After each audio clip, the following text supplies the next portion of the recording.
രണ്ടാം തവണയും ഇറാനെതിരെ പ്രമേയവുമായി വന്ന ബഹ്റൈൻ പരാജയപ്പെട്ടു.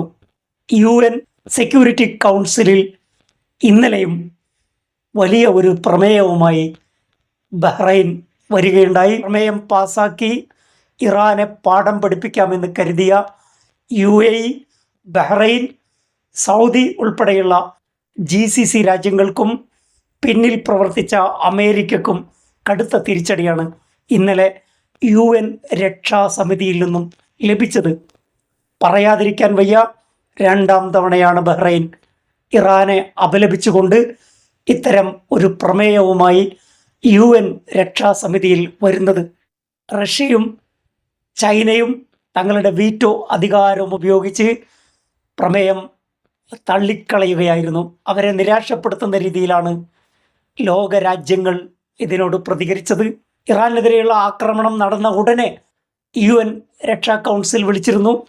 ഇറാന്റെ ആവശ്യപ്രകാരം വിളിച്ചു ചേർത്ത ആ യോഗത്തിലും ആദ്യമായി ഇറാൻ ഗൾഫ് രാഷ്ട്രങ്ങളെ ആക്രമിക്കുന്നതിനെ അപലപിച്ചുകൊണ്ട് സംസാരിക്കുകയായിരുന്നു ബഹ്റൈൻ. അന്നും ഇന്നലെയും അങ്ങനെ ഒരു പ്രമേയം അവതരിപ്പിച്ചുകൊണ്ട് മുന്നോട്ട് വന്നു. ചൈനയും റഷ്യയും വ്യക്തമായി പറഞ്ഞത് ഒരു നാഗരികത തന്നെ ഇല്ലാതാക്കുമെന്ന് ഭീഷണിപ്പെടുത്തുന്ന അമേരിക്കക്കും ട്രംപിനും പിന്തുണ നൽകുന്നത് തെറ്റായ സന്ദേശം നൽകും.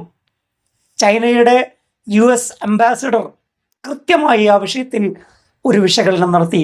അദ്ദേഹം പറഞ്ഞ കാര്യം ഇതാണ്: നോക്കൂ, നിങ്ങൾ എന്താണ് പറയുന്നത്? ഹോർമൂസ് അടച്ചതിനെ നിങ്ങൾ അപലപിക്കുന്നു.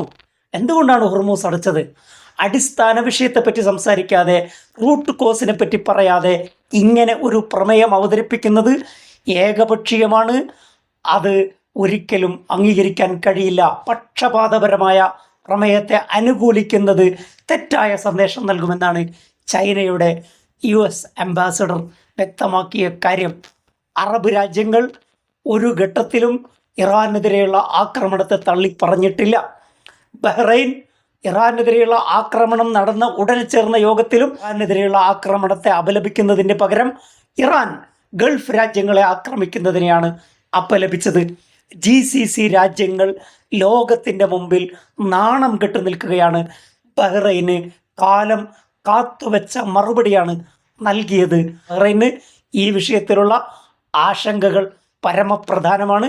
എന്തുകൊണ്ടാണ് ബഹ്റൈൻ ഇങ്ങനെ ആശങ്കപ്പെടുന്നത് എന്നതിന് പ്രത്യേകിച്ച് പല കാരണങ്ങളുമുണ്ട്. മറ്റൊരു സന്ദർഭത്തിൽ അതേപ്പറ്റി പറയാം.